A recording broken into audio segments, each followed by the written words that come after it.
All right, hello and welcome to round one of the. I'm not even going to try pronouncing this. I'm sorry. I'm just going to call it the Alicante Open.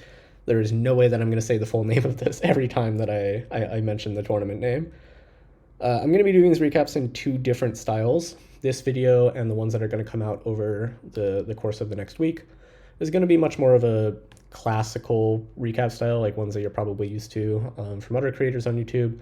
This is going to be like a very raw, unfiltered, sort of single take reaction to the game that was just played. I haven't looked in great detail at the engine or anything yet, so we're going to find out some stuff together. I'm going to be talking about why I played what I played, what variations I was looking at that led me to prefer one move over another. Standard like deep game analysis stuff.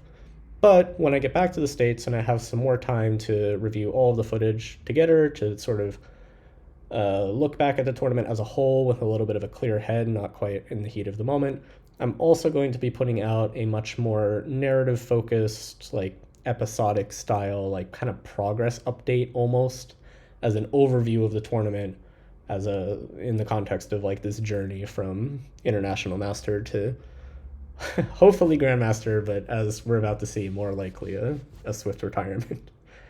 So let's go ahead and jump in. This is the first round. We were playing against a young local player, Emilio Garcia. I think he's like 12 or 13 and rated about 2000. So despite fleeing America, coming to Europe to play some higher class tournaments, we got very much the same style of opponent. A very, very young, improving, dangerous, very, very capable of beating strong players as early as the first round. So on paper, very much not an ideal pairing, but you expect to have at least one or two of these in the early rounds. There's not really any avoiding it in the modern era, so could be better, but just fine. In this game, I opened with e4, as I do in most of my classical games, and my opponent surprised me a little bit by going for e5. I was expecting c5. Most of his games in the database are in the Sicilian.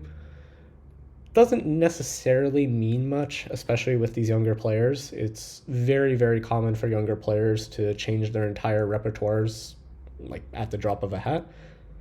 Either just because they want to expand their horizons, or they just got tired of the other opening, or they found like some issues in it, whatever. So even though there were certainly like I think actually all of the games against e4 that I saw, at least that my opponent had publicly available, were in the Sicilian, but I wasn't shocked to see him swapping. What I didn't know during the game, and what I still don't know, is whether this is just his new opening, like maybe he just plays e5 now, or if this was something specifically targeted at me, like he might have prepared e5 because he saw something that I play against it that he liked and wanted to challenge. It could also just be sort of a one game experiment. Like he might have also, another way it could have happened is he saw something I played against the Sicilian that he didn't like, and so he wanted to try something else, just sort of anything other than the Sicilian. I don't know what it was in any case. My opponent went for e5, and in this game I decided to go for the Italian. If you see me stream, I generally swap between the Italian and Ruy Lopez. Both have been main weapons for me for a very, very long time. But because I played both, my sort of deep theoretical knowledge in the Ruy Lopez has dissipated over the years.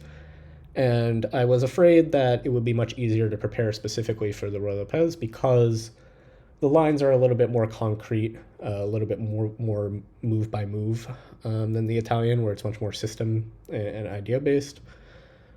And so just in case my opponent was playing e5 because he had prepared something specific for me, I thought that probably the Italian would be a bit of a safer option. This didn't really help, honestly, because my opponent quickly surprised me again. In this position, black generally plays nowadays either d6, a6, Gukesh has placed him h6. But my opponent went for this very old line with d5. Now, this was an interesting thing for me to see because I really haven't looked at this in several years because, again, it's kind of an old line at this point. But it was very popular, I would say like a decade ago, maybe even a little more at this point. And pretty much everybody has, like, all of the top players have played this with both sides at some point of their careers. There's not really many exceptions to that, I guess, except for people who just don't use e4 as a weapon ever, which realistically isn't that many people nowadays. I remember specifically, I want to say like maybe like a 2013 candidate, something like that, somewhere around that era. I'm pretty sure Hikaru was involved. I don't remember which color he was. I think he was white. I remember somebody winning a very nice game with black from this line. And I remember it made a very, very big impression on me at the time because as a kid that was watching this live, I had a very, very low opinion of this d5 move. I really thought that this was giving White a very, very, very powerful initiative and doing quite well. And that game sort of demonstrated to me that that wasn't the whole story. Black is definitely not short of resources in defending this position either. It's a very harmonious setup for Black. And if White is not very, very concrete with his initiative immediately, Black is just not going to have any problems in the opening. The Italian is very much based on building up this center slowly with c3 and d4. Obviously in two moves with d3 and then d4. And that's really the only advantage that White has. All of the other pieces are pretty much symmetric. They've all been placed on very, very good squares. And in fact, it's actually Black's knight that's slightly better than its counterpart. So if the center resolves, which again is White's sort of only claim to an advantage in these sorts of positions, if the center does liquidate, there's no reason that White should be better. And in fact, often he's not. There are even positions where White can be worse because, again, the piece quality for Black can be a little bit better. And so if White does want to get like a serious advantage out of this opening, or really any advantage out of this opening, you kind of have to do something immediately. There really needs to be like something that proves that Black's pieces are overextended by going for this very, very early central break. So after takes, which is basically forced, Black takes. There are a few moves available that White can try. White can try rook e1. This is the main line. This is just, very directly attacking this pawn on e5. Black has some like general tricks to try to indirectly defend this pawn. For example, if Black plays the move, I'm not really sure what the best way to demonstrate this is, but if we say, for example, like, I don't know, knight b6, bishop b3, like a5, just some random move, then oftentimes this pawn is not actually seriously under threat because Black can recover it with a very nice tactic. Bishop takes f2. And now after White captures back, Black can fork the king and the rook and just end up on material. So oftentimes White is not really immediately threatening to take on e5, but he's introducing the idea. So here if White were to defend against that idea of bishop takes f2, maybe by like, I don't know, even like bishop e3, bishop g5, queen e2, whatever, knight d2, just bring another knight to f3, then e5 is like really threatened. And so rook e1 is just sort of starting to get the ball rolling. Black generally responds with bishop to g4. This both deals with the threat on e5 because of the pin and also just develops the bishop to a very, very active square. And there's a lot of theory that has developed here. White can start with h3, can start with knight d2, whatever, but Black is generally not only fine, but often playing very, very aggressively. Black will often play the move f5 a little bit later on. Right now it would be very dangerous because of the diagonal, but Black is definitely ready for the idea of f5 eventually and taking a lot of space in both the center and the king side. Generally, White objectively might even be slightly better, but in practice it's very, very difficult to play these kinds of positions where Black is just trying to kill you. And I really wasn't trying to play that kind of game. Another more subtle idea that White has come up with, or had come up with nowadays, again, this whole line is very unpopular, but one of the ideas that White has come up with is this very subtle move a4.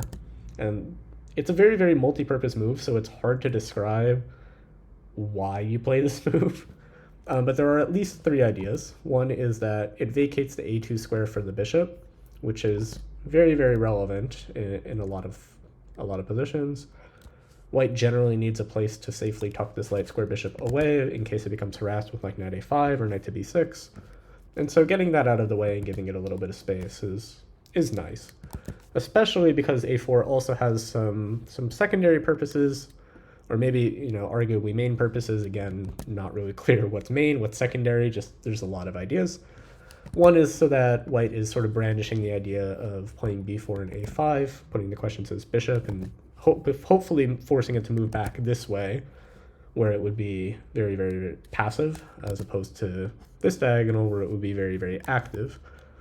And then lastly, there's an idea if white continues the advance with a5, it doesn't immediately do anything. White is not really threatening to play like a6, for example.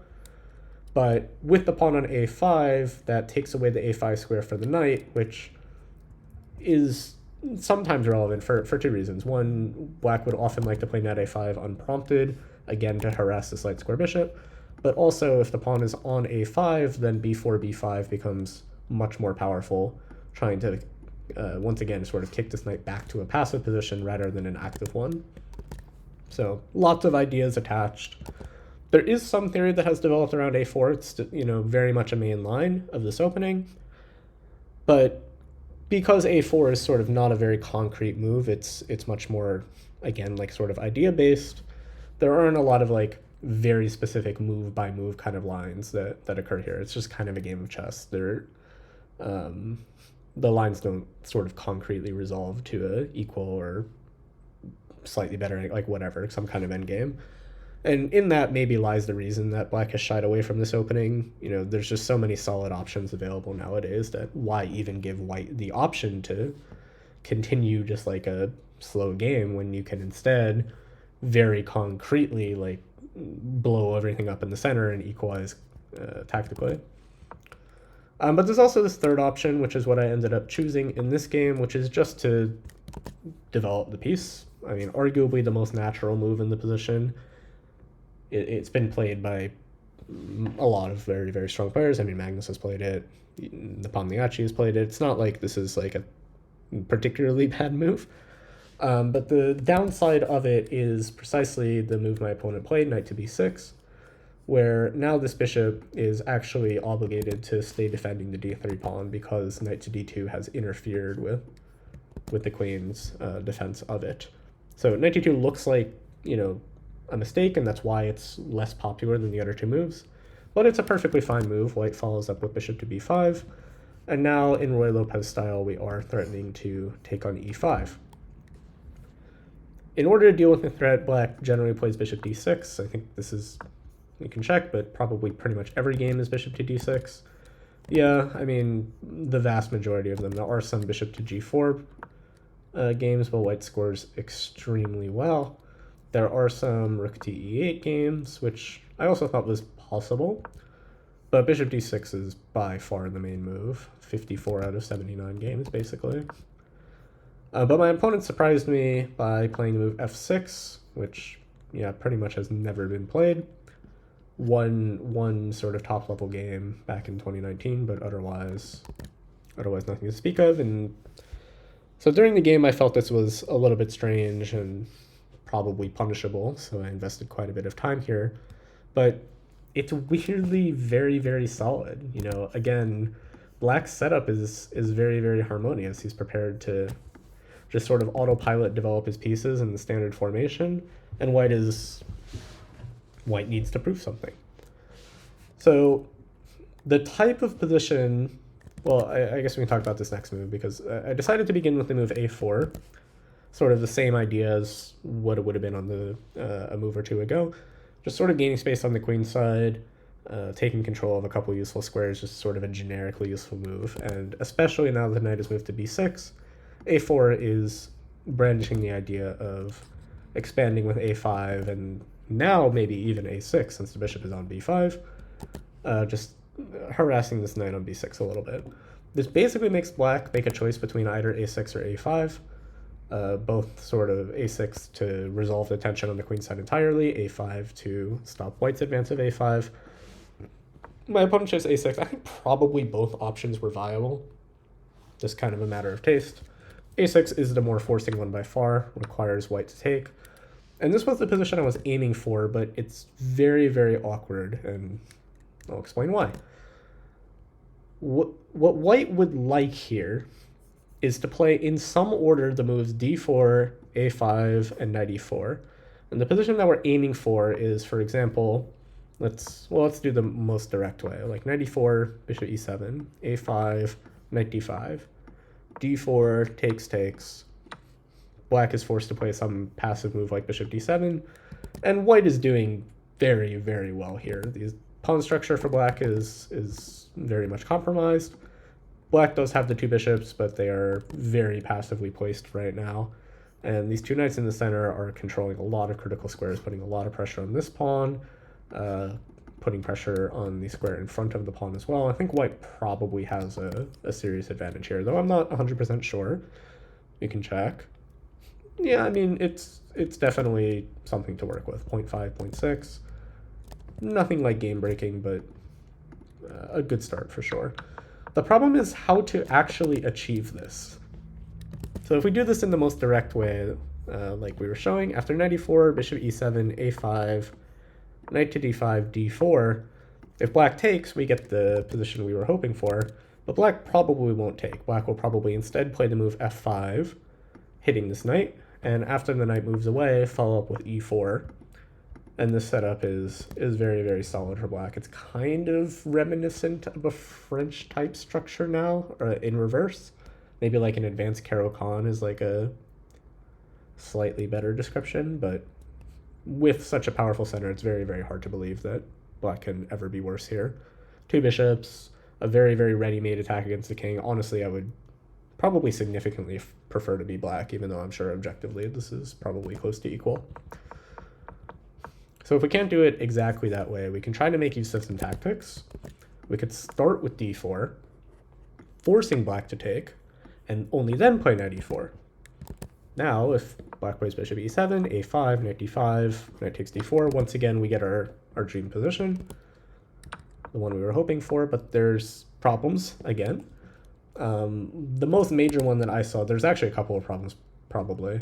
One is that after bishop e7, let's say a5, black can probably play knight c4. This is the downside of having played d4 early. We no longer control the c4 square.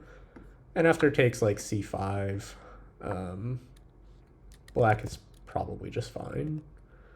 Maybe not exactly this, I guess, because of knight c6, but even bishop d7 here is probably fine. More importantly, queen d5 at really any moment. This position is very, very concerning. And so specifically here, I did not like queen d5. I thought after takes, knight takes d4. Initially, when I was thinking about this position, I thought that this should be something, because again, the structure is a little bit compromised. We are ready to sort of use all of our pieces to attack it from the side. So I was relatively happy with this position, but I wasn't sure what to do if black simply went back to d5. Looks like maybe a strange move, you know, why did we go to c5 and then immediately go back? But black's idea is to play c5, bishop b7, open this diagonal against the king, maybe even advance the pawn to c4, try to keep this pawn chain a little bit at bay. And it's really not clear that the double pawns are a severe weakness for black. Especially with the opposite color bishops, the piece activity is going to matter a lot more. I don't think that black can ever really be worse here. I might actually even prefer to be black once again. So this leaves, you know, a5, which would make sense, except that after knight d5, now if we play knight e4 or d4 and then knight e4, because we've played a5 and allowed the knight to move, the bishop does not have to go all the way back to e7, but can instead go back to a7, when, again, it's on a much more powerful diagonal. And now after something like d4 takes, bishop d7, black is probably once again just fine. This bishop being on a7 instead of e7 really makes all the difference, I think. It's just so much more actively placed. And again, there are ideas with c5, trying to kick this knight. There's also f5, trying to kick the other knight. Both these knights that look very powerful in the center are only there temporarily. Overall, I think black is probably, once again, at least fine. We can check. Yeah, okay, I mean, white still has a little bit of pull here, but it's definitely better than before. So we can't really achieve everything. You know, again, we want to play knight e4, d4, and a5 in some order, but there's a unique problem with each of the three. So we're not going to be able to achieve our dream position. And after a lot of time, I really invested like a lot of time here, and this would come back to bite me later. At this point already, I'd used like half of my time, because this is, even though it might not look like it, especially so early in the game, this really is a very strategically complex position, I thought. And I came up with a different idea. I did start with knight to e4, but then after bishop e7, I did not follow up with either d4 or a5, but instead this much more subtle move, knight to g3. In the game, I kind of felt like this was a little bit superficial. I'm not sure if this is really correct, but the idea here is very transparent. We just want to play d4 without allowing f5 and e4. This achieves this because, you know, f5 is no longer hitting the knight that was on e4. Well, that was an interesting idea, and it's not clear how black should continue, because knight g3 does also take away the f5 square for the bishop, which is nice. The bishop doesn't really want to go to g4 now, because it also takes away the h5 square for the bishop. After h3, black would be forced to exchange the bishop for the knight, which even this probably isn't that bad, but it's definitely an accomplishment for white. And if black goes like bishop e6 or something, which is a move that I thought was likely, then after d4, we are at least not allowing e4. Probably still nothing special, but it's introducing some imbalance into the position. So my opponent spent some time here, and eventually he played the move that I thought was the most natural. And this is initially the move that convinced me not to play knight g3. I actually went back to it after a while. The point of queen d5, besides just centralizing the queen and putting it on a very pleasant square, is that it defends the e4 square again. And so now after d4, e4, the knight moves, black can again follow up with f5, and this center is extremely stable. Very, very good position for black, maybe even just like winning, because we can't play f3. I think white would definitely have to find something to try to even stay in the game. The situation is maybe already very, very dire. There is, however, a bit of an issue where that after d4, or a5, knight d7, and then d4, which I played, I'm not sure it really makes much of a difference, is that now after e4, we do have a tactical idea, which is to simply take on e4.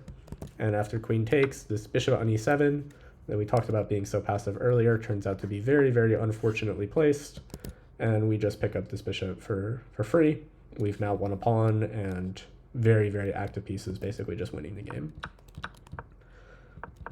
So this was my ray of hope when I played knight g3. This is, you know, up until this point, I was like kind of annoyed with the whole situation, because I couldn't make d4, a5, knight e4, like whatever combination work, no matter how hard I tried. And so this was supposed to be the light at the end of the tunnel, that after queen d5, you know, a5, knight d7, d4, we are getting not exactly the position that we wanted, but something very, very close. If black does take here, after knight takes, white is probably doing great. You know, the knight is not actually that much worse on g3 than it was on e4. It might even be better because it can go to f5. The queen on d5 is very powerful, but it won't be there forever. We can harass it in a number of different ways. And we have, you know, very, very ready-made access to the central files that are now open, plus, of course, the compromised pawn structure from before. So if my opponent took on d4, really at any point, I thought this should be quite pleasant. e4 wasn't possible, so very happy. You know, what else is what else is black going to do? My opponent spent actually quite a lot of time here, and then played a very strange-looking move to me, rook to d8. I was very surprised by this move. I was expecting, if my opponent was going to move the rook, I thought rook e8 would make a lot more sense. But I also actually thought that the rook kind of belongs on f8, because if white does take on e5 eventually, which is very, very likely, and black is forced to recapture with the pawn, for example, let's say, I don't know, bishop b7, takes, pawn takes, something like this. I don't know, queen e2. Now this rook is actually very, very well placed on the f-file, and certainly better than it would be on d8, where not only is it sort of a worse file than it's on, it also interferes with the development of the other rook. Where is that one going to go? So I thought I should be very, very happy to see the move rook to d8, not just because of these sort of general positional considerations, but also for tactical reasons.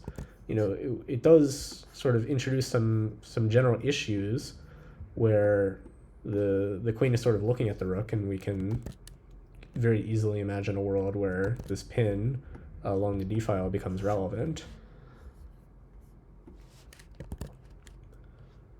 And we'll see a couple of those lines. So I spent actually a little bit of time here, but that was probably a mistake. I kind of mentally committed to rook e1 very quickly. There are actually some pretty cool lines now. Black is, first of all, obviously we're introducing a pin along the e-file. If black passes, we're also threatening to take on e5, because now if black takes back with the pawn, we can trade queens, and because we've introduced another attacker, we can just go ahead and take on e5. If black then takes with the knight, we can once again take with the queen. Black, again, can't take with the pawn because we just take with the on e5. And if rook takes, then, this structure is very, very, very damaged now. It's kind of one thing to have the doubled pawns on the queen side, but adding in the isolated pawn is very serious, and so I thought that white was doing very well. This means that black basically does need to deal with the threat of taking on e5, and one line that I was looking at to deal with the pin on the e-file was this very, very natural move, bishop f8. This, to me, was likely because, that's part of the reason you play rook d8, is to vacate this square for the bishop. And here, now if white sort of goes very directly and just takes on e5, black can't take on d1, which is very important. This pin is a very, very big deal. If black goes ahead and takes on e5 with the knight, then once again we have sort of very similar ideas to before, really breaking down the structure entirely. But if black takes with the pawn, or actually if black takes with the pawn, I just go ahead and grab everything. So actually, what was I scared of after de5? Not entirely sure. I guess I was thinking very deeply about this position for a while. I did come to the conclusion that, I guess correctly according to the computer, that maybe this isn't that special. We have destroyed the pawn structure, but the two bishops are actually very, very powerful now. So maybe I was just sort of concerned with that. But a line that I was looking at was this very cute idea c4, just deflecting the queen. And now after queen takes c4, now we take on e5.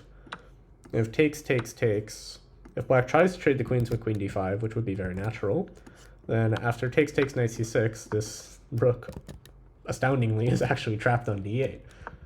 So black is unable to do that. Black instead needs to play queen to e6. And now I was spending a lot of time trying to come up with a direct refutation here. So bishop g5, rook e8, knight takes c6 is possible. This wins a pawn pretty directly. I wasn't sure, however, that this endgame was completely winning. And so I was trying to find something a little bit more convincing. Another option is to play something like knight f3 or d3, I wasn't quite sure which.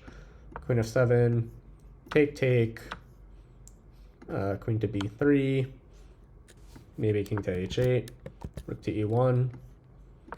Only square for the queen is g6, and this is where I was starting to find, or not find really, but starting to try to come up with some like really crazy stuff.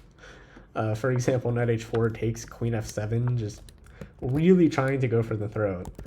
But I really wasn't quite making things work. I was probably just going to settle for taking with the pawn. But while I was thinking about this line, my opponent played a move that for some reason I didn't consider at all, which is bishop to d6, a much more reasonable place to put the bishop. Probably I was mostly considering bishop f8 because it would have made life fun for me. Bishop d6 kind of ruins the whole excitement. Now if we take on e5, which was my original intention, Then after takes, taking on d5 obviously leads to nothing special. We've corrected black's pawn structure, undoubled his pawns, and since e5 is defended, we're not winning a pawn anymore. If we instead take on e5, this would make sense. Now, if the queens are traded, black has to take with the pawn, because again, there's a pin along the d file. And now at least we get our pawn structure. And this is probably a better version than the previous one we were looking at. We do control the d file a little bit. This bishop is very passive as opposed to being out of the way on a fate. And then finally, if knight takes e5 takes, bishop takes, I thought black was actually quite fine here. Because again, yes, this pawn structure is a little bit damaged, but we can't really take, so we have to move the queen somewhere. Let's say e2. And if black insists on trading queens with something like queen to d3, it's kind of hard to believe that white is ever generating an advantage here. The bishops are going to be very, very powerful. It's really not that easy to target these double pawns. I thought probably black is fine, and we need to find something else to do. So after some thought, I decided to play the move knight to f5. A little bit on instinct. I was running low on time here. I think I had about 20 minutes left. My opponent had a lot more, somewhere around closer to 45, 50. And I knew knight f5, I'm probably not losing because I can always take on d6 worst case and bail out into something equal. But it was really just sort of born out of, not quite desperation, but like a what else do you do kind of situation. I mean, if I'm not taking on e5, not really clear what other move I can even really consider. I did give some cursory examination to some moves like rook to a4 even intending c4, or queen to c2 intending c4, but they all look just sort of visually artificial, so I didn't take them super seriously. But considering what happened in the game, maybe this is a critical moment where we needed to invest a little bit more time to try to find a slower idea, because knight f5, it did seem like concretely didn't lead to anything special. So my opponent spent actually a lot of time. I caught quite a bit up on time here and took on d4. A couple lines that I think were relevant was after e4, my intention, I'm not sure if it's good, was to take on d6. This forces black to take back with the pawn because the queen is needed to defend on e4. Then play c4, takes, which looks very strange visually because we're giving ourselves the eyes to get a pawn, we're allowing opposite color bishops. But the whole name of the game is trying to play against this knight. It's very well controlled at this point. And because it's very well controlled, this bishop on c8 actually has a very, very difficult time developing as well. So white is ready to invade next with rook to e7. We can go ahead and play bishop f4, put some pressure on this weak d6 pawn, get the queen out of the way, bring in the other rook. I wasn't really sure how to evaluate this, but something about it felt like it was something, at least. My standards for an acceptable position were really not that high at this point. I would have taken pretty much anything. But my opponent eventually went ahead and took on d4, which honestly I didn't consider that deeply. I mean, obviously I knew it was possible, but I generally didn't think that black ever really wanted to take on d4, just on general considerations. So I was actually kind of surprised when he did, but I quickly realized that it has some concrete points to it that liquidates a lot of stuff. We went ahead and took back with the knight. Now we're threatening actually quite a lot of fun stuff. Rook to e7, for example, is a very big threat, putting pressure on g7, and black cannot take because we will recapture with a fork on the king and the queen. But we're also threatening, I don't know, there's ideas of knight to e6, there's ideas of taking and then going knight to e6. c4 again as a deflection is something that we can throw in many of these lines. Queen to g4 as well, going to the king's side, is very, very relevant. And so here I think black played pretty much the only reasonable move, and by far the one I was expecting, with knight to e5. This deals with sort of all the problems simultaneously. The e file is blocked up, the queen can't go to g4, black is threatening to take on f5, so anything that we do sort of needs to be done immediately.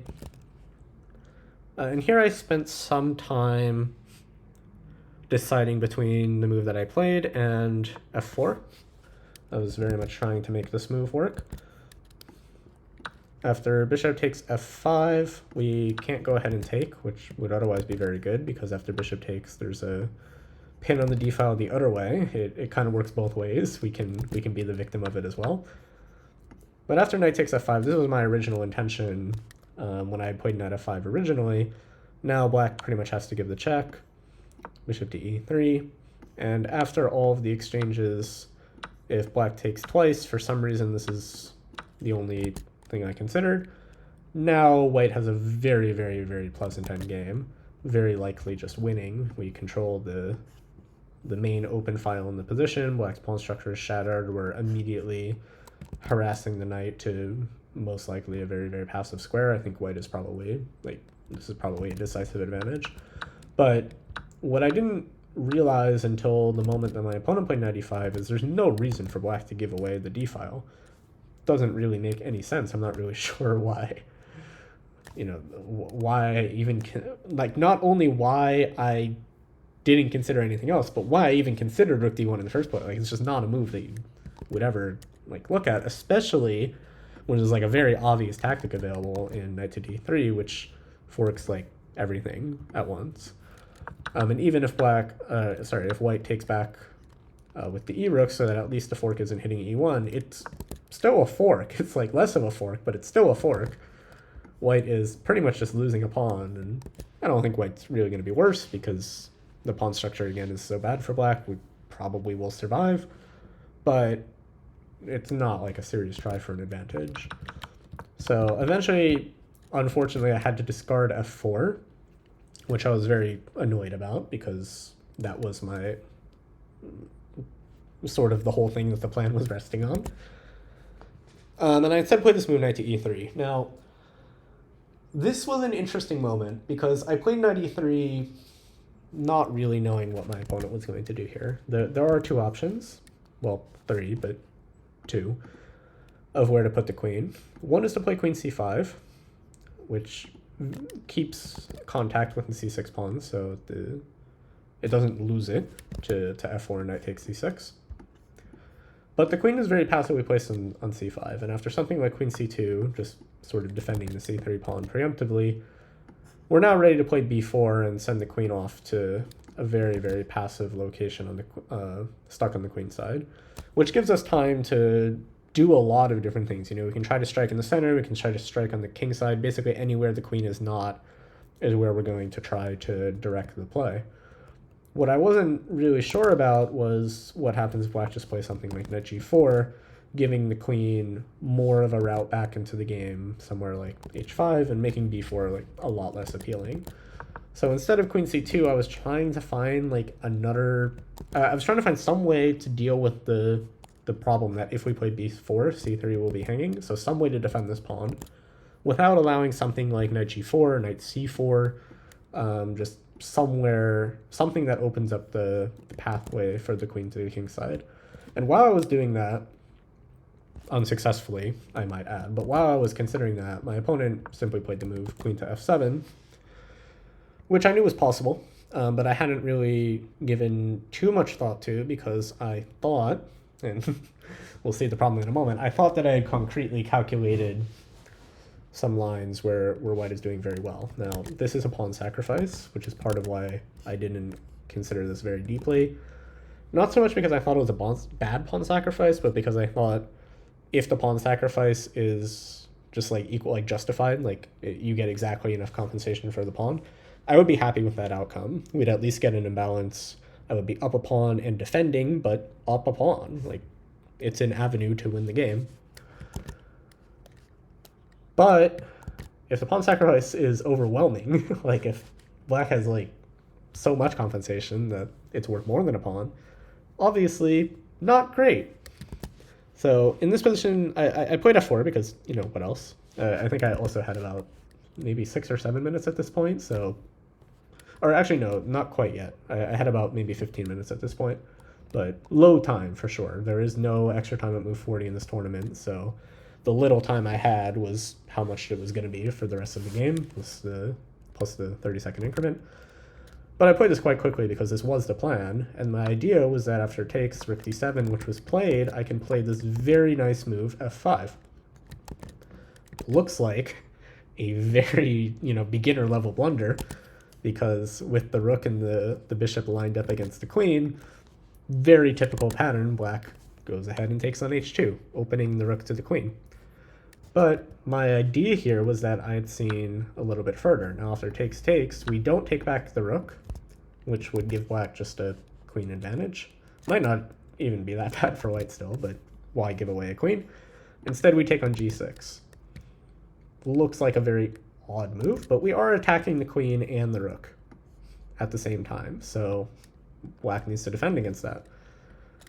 Now, the normal way to do that in this case would be to try to get as much material for the rook as you can, because the rook is clearly going to be lost, meaning that you would want to go after this knight on c6. So for example, queen d7, rook takes d1, queen takes c6, and now black has the queen advantage for just the rook and the piece.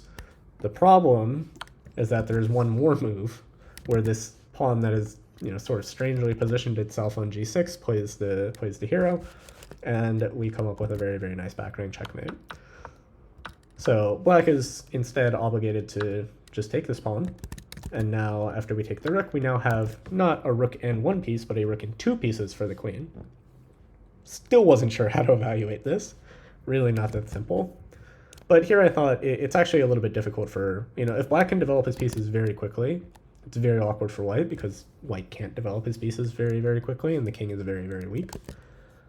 But if black tries like bishop b7, then we have a very important move, knight to d8, forking the queen and the bishop from behind, basically, which is very unusual. Not often that your knight reaches the end of the board and does something useful, but here we are. And if black plays something like bishop e6, there's the same thing, still knight to d8. So not really clear where to put this bishop. Black basically has to put the bishop on d7 if he wants to develop it. It's a position I don't know. I genuinely wouldn't be able to give you the first guess on how to evaluate this. This is something that would require a lot of calculation of some specific variations to give a good number for. So this really could be anything. I don't know.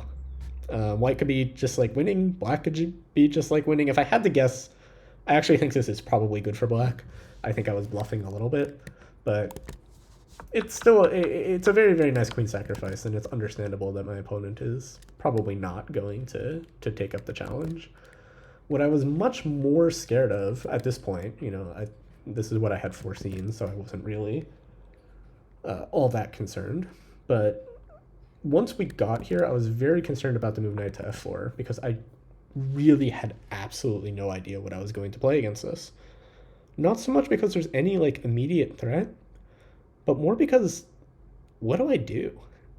I kind of realized at this point I don't really have a plan. Yes, I'm up a pawn, but my pieces are really awkwardly placed. It's very hard to get this queenside developed. This knight on c6 is kind of stranded, middle of nowhere kind of stranded. And black is very clear. I mean, black's plan is just to play bishop e7, probably bring this rook into the game. There's bishop c5 to, put together a very, very annoying pin, put pressure on the queen, put pressure on g2. Black's queen can enter the game for h5. Everything is very, very harmonious for black, and white is just up some random pawn on b2 that is not contributing to the game at all. So honestly, there's a decent chance that knight f4 is just positionally winning. I genuinely just could not find a move, and so I was very happy while I was sort of I wouldn't even say calculating, just sort of lamenting the fact that knight f4 is possible. Then my opponent played knight e5, which was the original line that I had calculated sort of as far back as, I'm not sure quite, I guess as far back as knight e3, probably not quite before that. And my idea here was to play takes, queen to f3, rook to b8, knight to g4, bishop to d6, bishop to f4. At this point now white is consolidating a little bit, the pieces are developed. We are getting a few pieces off of the board, which is useful. Sort of the closer to a true endgame we get up a pawn, the better. But this just hangs a pawn. I didn't really realize until we reached this position, actually, that the bishop on c1 is needed to defend b2. And so my original intention of bishop f4 just gives the pawn back for not a whole lot. You know, it does look a little bit visually scary because this rook on d7 is like kind of poorly placed. The bishop is still stuck on c8. Black's king looks visually a little bit weak. But there isn't really, you know, after bishop f4, rook takes b2, there isn't really a way to capitalize on this immediately. And if there isn't a way to capitalize on it immediately, black is probably just better. The rook on b2 is very well placed. This bishop is going to be much better than this knight. This knight also doesn't really have a home after like h5. It's not clear at all how white is going to set up the pieces. So at this point I started to get scared that even this was just bad. If we don't play bishop f4, bishop b7 is coming. Black is just going to develop. So for example, b4 is probably the main alternative. This was one of the main things I was considering. But after probably throwing in h5 first, maybe it doesn't really matter either way, but I thought this made sense. The knight only has 2 squares to go to, and both of them are very awkward because they kind of take up where the queen would like to be. If we go to f2, then after bishop e7, this queen is very, very short of squares. Can't really go to e3 because there's problems with rook e7. If we go to h3, we're like really in the middle of nowhere. Even something as simple as bishop e5 makes it really unclear what it is that white's supposed to play. It really didn't feel good. And so I spent basically all my remaining time here, and like the whole time I was telling myself like, okay, just move. Like you have to play something. Like we're not just gonna, like there's still a lot of game to be played here. We can't leave ourselves like 3-4 minutes for the rest of the game. But I just completely froze because I could not find an acceptable move here. And eventually I decided, well, I don't have anything better than to give back the pawn. Like I'm just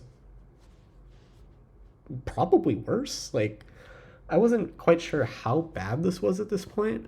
Maybe it's not that, maybe it's really nothing. You know, maybe I was just panicking because I was getting low on time. But I mean, we're definitely not better. So I played this eventually because I was like, all right, let's just keep the game going, you know, not lose immediately. Like I'm not going to try to defend this position up a pawn, but getting mated like all over the board. Let's just get back to pawn. This felt a little more practical. And so my opponent went ahead and took first. I thought this was probably a little bit sloppy from him, but you know, it's probably also fine. And here I very quickly played rook to d1. I felt I just needed to get this rook into the game somehow. I didn't really think too hard about rook d1 versus rook b1. I thought both were similar. I mean, we just got to do something, you know. It's at this point the minute differences between moves is just not something that we're going to figure out, especially with, I think at this point we had about 5-6 minutes at best for the remainder of the game. So was not feeling good for sure. My opponent played bishop e7. Of course I expected this. I should also, I guess we should back up a little bit and point out there was a line I was trying to look at here, which was rook to e6. And this threatens to take on f6 tactically with the rook, because if black takes back with the pawn, there's this fork on h6 between the king and the queen. But the problem I saw here was like, if black just gives that pawn away, let's say like rook d8, attacking the rook, rook takes f6, and just like queen c4, what do we really, you know, again, it's sort of the same story. Okay, we've won a pawn, so what? You're getting mated, buddy. And so, you know, I bring this up because around here, there is actually kind of, you know, if we look at like rook to e6 here, there's also ideas like this where we actually just give away the g2 pawn and try to do our own thing on the king side. Maybe like rook e1 is also an idea. I didn't really take all of these as seriously, but there's a decent chance I flipped the engine on, and this was actually the way to sort of continue, like keep the game going at least. I don't know if it's probably going to result in any advantage, but it felt really hard to take seriously with such low time, so I'm very curious to see what the engine thinks of the idea. Probably it's not going to be very impressed. But anyway, so I played rook d1, and after bishop e7, I thought knight f2 was pretty much forced. I mean, I have to play either knight f2 or knight e3, and knight f2 felt a little more reasonable.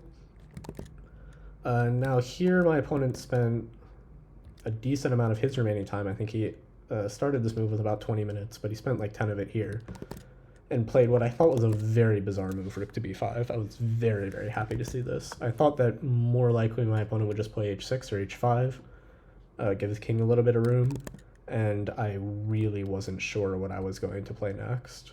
You know, the only sort of saving grace of my position right now is that black's king is a little bit airy. If black's king gets to safety, really hard to see what white's plan to defuse all black's threats is. Probably I should hold. Like, I don't think I'm like really losing this position, but I mean, especially with low time, it definitely did not feel pleasant. So I was very happy to see a move to b5 for a couple of reasons. One is that I thought, for some reason, that I could take on c7, and after takes rook to d8, and in my mind, for some reason, I was regaining the queen and winning a pawn.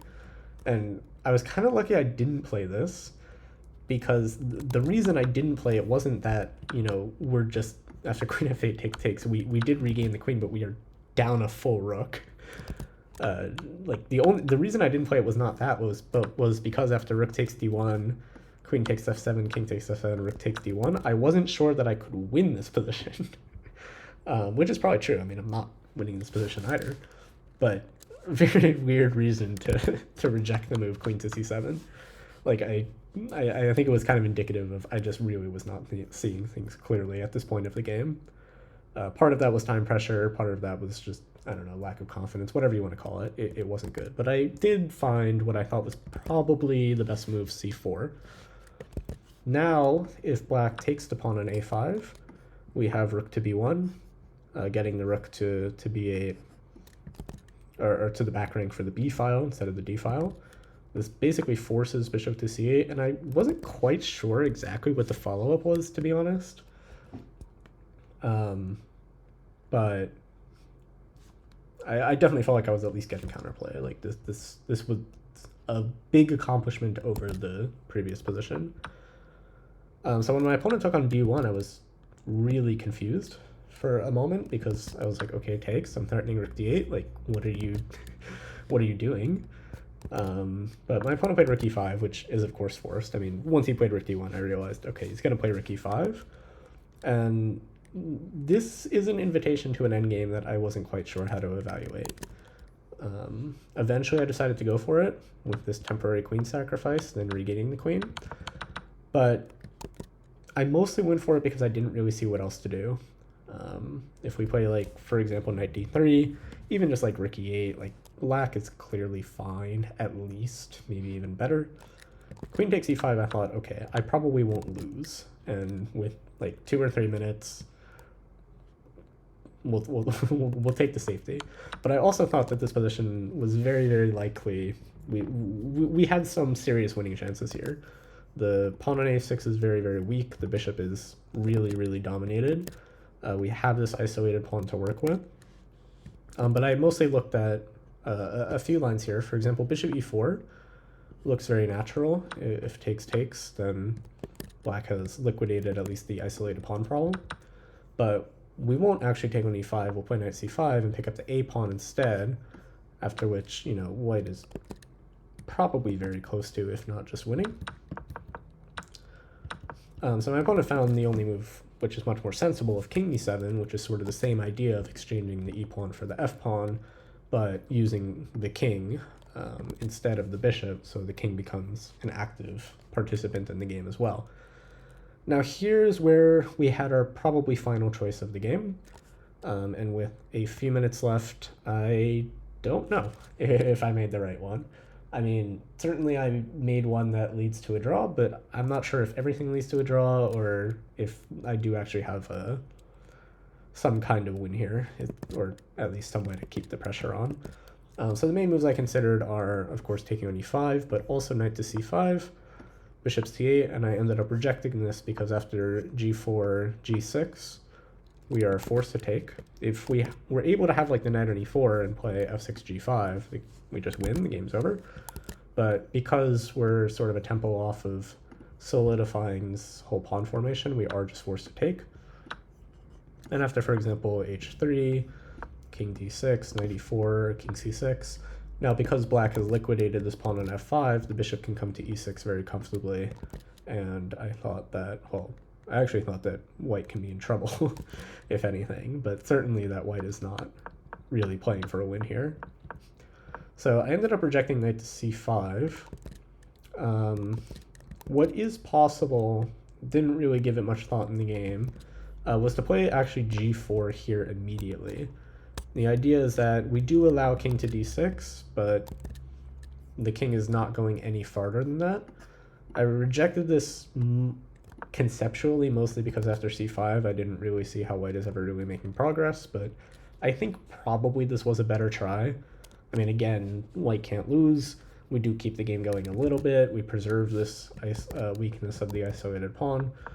So this was probably better than what I did, but I thought that this had some chances because I foresaw correctly that after something like king f2, king f4, I was probably going to be able to punch through getting my king to the center. What I wasn't sure about, and why I ended up just going for this because I didn't have the time to figure it out, was whether that's enough to generate any kind of serious pressure.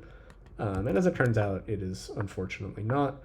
My opponent probably could have put up a little more resistance before the king gets into the center, but I guess he just sort of knew that this was sort of the maximum white can achieve. We're never really going to get any more than this. And so we repeated once for time. We tried to induce a weakness on the king's side, but this was very, very quickly. It was very, very quickly clear that we weren't going to make anything of this. And in this position, I offered a draw actually because I was a little scared that I would somehow find a way to lose this position. Like after g6, I wasn't quite sure what to do. Like the knight can't really move because we will basically just lose the pawn.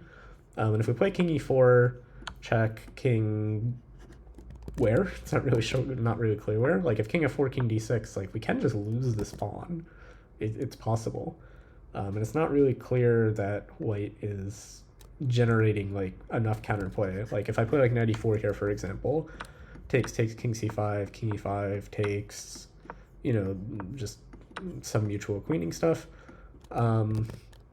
Black is probably pressing a little bit. Like it's mostly symbolic, but it can technically be losing, or it can technically be lost in practice. After check, I was probably going to play king d4, and I don't know, there's not really enough squares for the bishop to do anything particularly interesting. Like if bishop f3, like we just go back and hit it again. If bishop g2, here I actually thought like maybe knight e4 is fine. I mean, now if king f5, like we are going to go pick up the a pawn and probably actually win. So black is probably obligated to just lock up the position to make a draw. But maybe fortunately, maybe it didn't really matter. I don't know. I mean, realistically, I'm probably not going to lose this. But in any case, after knight g3, a draw was accepted. So, bit of a disappointing result on paper. You know, as I said at the beginning, it's, especially in these large opens, it's really, really important to get off to a good start. Once you have a single bad result in the first couple of rounds, like any draw, God forbid any loss, it takes a long, long time to catch back up. You know, it's probably going to be, even if everything goes perfectly from here on out, and very, very high chance it doesn't go perfectly from here on out, we are going to be looking at least 3 rounds, probably 4 rounds, before we like really crawl our way back to the top of the table, or anywhere near the top, not the top of the table, but like sort of just in the upper like sphere of the table, and start getting games against like other title players, grandmasters. This is fine in principle, but again, first of all, there's no margin of error getting back up there, and it's really not easy to like win 3 or 4 games, even against like 2,000, 2,100 players. As you can see, it's even hard to win 1 game against 2,000, 2,100 rated players. But not only is there no margin of error of getting back up to the sort of the good games, There's no margin of error once you get there. If you lose one of the games, which is very likely, I mean, we will at some point, if everything goes right, have black against like a crazy strong player. If you lose one of those games, back to the kitty table, and then there's no more time to recover. Like the tournament's just over. So once you draw like round one, round two, maybe even round three, you can very easily end up in this situation where you get like one good game, or like one on paper good game. You lose that game, which is an expected result, and you never get back. So we're going to hope to avoid that fate. I mean, step one obviously is going to be getting back on track tomorrow. We absolutely need to win tomorrow to have like any hope of this tournament being remotely okay, let alone successful. So we're definitely going to try to do that.